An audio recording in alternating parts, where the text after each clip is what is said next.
Bonsoir à tous, moi c'est Seb et je suis venu ici ce soir pour vous parler d'un voyage que j'ai réalisé en 2010. Alors rassurez-vous, j'ai pas mis 6 ans à écrire le speech de ce soir, bien que ce soit compliqué, je vous le promets, mais je veux vous partager ce voyage avec vous car ça a été ma première réelle aventure.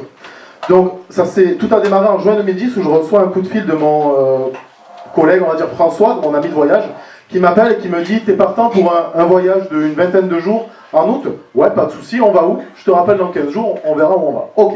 15 jours après, François me rappelle, il me dit « C'est bon, j'ai trouvé, on va en Roumanie, sur le delta du Danube. » Ok. Là, je pense à mes potes qui partaient à Ibiza, Barcelone, ce que vous voulez. J'avais 20 ans à l'époque. Hein. Et il me dit, donc c'est absolument pas négociable, on va voir la plus grande réserve ornithologique d'Europe. Petit détail, François en 2010 il ressemble à ça, et c'est mon grand-père. Donc papy, c'est négociable? Non, on y va. Ok, on y va. On part, on quitte la France par la Côte d'Azur avec notre troisième compagnon, qui est Jolly Jumper Junior, qui va arriver. Et il va être sur notre droite, ou sur ma droite. Voilà. En voyage français, donc c'est celui-ci, petit détail. On a vécu dedans pendant la durée du voyage.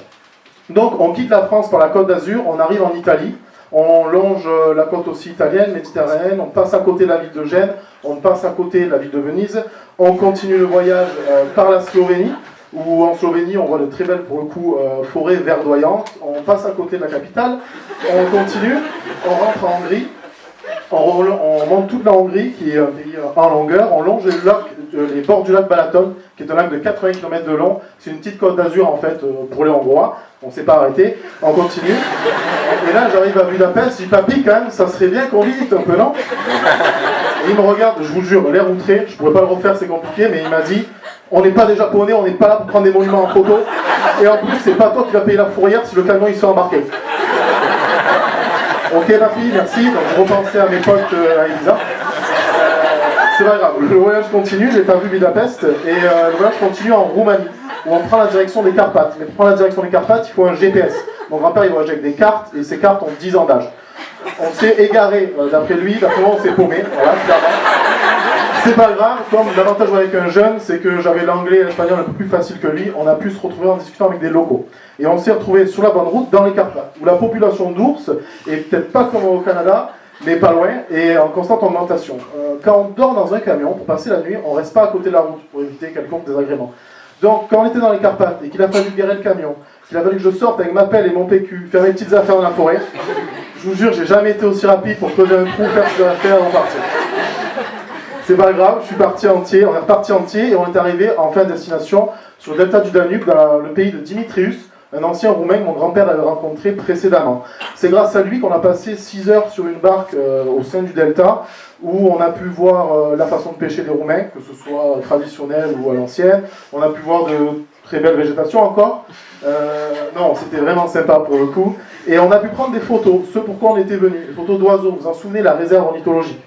Et quand je dis on, c'est pas vrai, hein, j'ai pas pris de photo, parce que quand mon grand-père m'a vu prendre l'appareil photo numérique, en mode rafale, pour lui c'était toujours de l'argentique, il venait de l'acheter, il n'avait pas compris l'histoire des cartes, et qu'on pouvait prendre autant de photos qu'on voulait. Donc il m'a vu prendre les photos, il m'a arraché l'appareil des mains, il m'a dit une photo c'est une prise de vue, c'est de la lumière, c'est un instant précis, tu fais n'importe quoi, tu comprends rien. C'est la photo de mon grand-père. Je l'ai quand même vu. Donc on a fini le voyage en partageant un repas avec Dimitrius, du poisson d'ailleurs, qu'il avait pêché, et on a pris une bonne douche, c'était la première en 10 jours, et on est parti sur les routes roumaines, direction la Pologne. Avant d'arriver en Pologne, il faut savoir que quand on fait autant de kilomètres en si peu de temps, il faut se divertir. Qui dit divertissement, dit musique.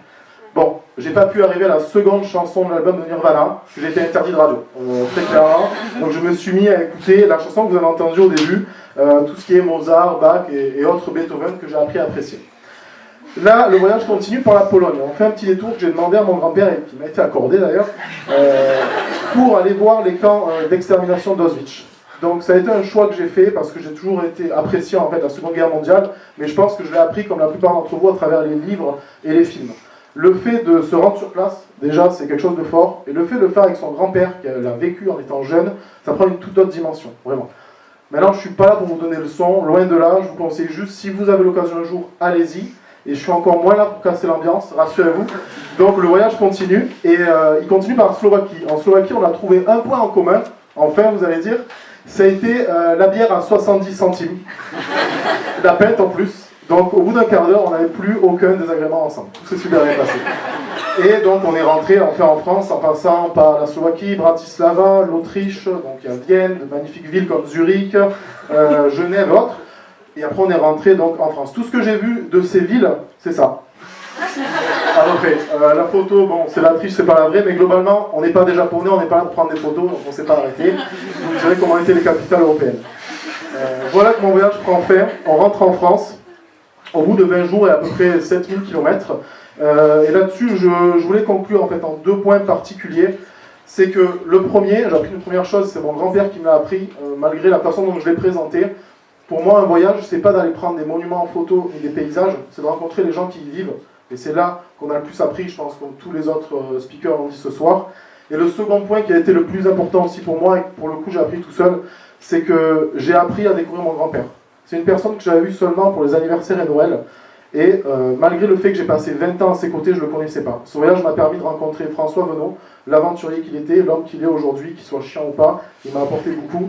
Et ce soir, je vous recommande tous de rencontrer les gens de famille.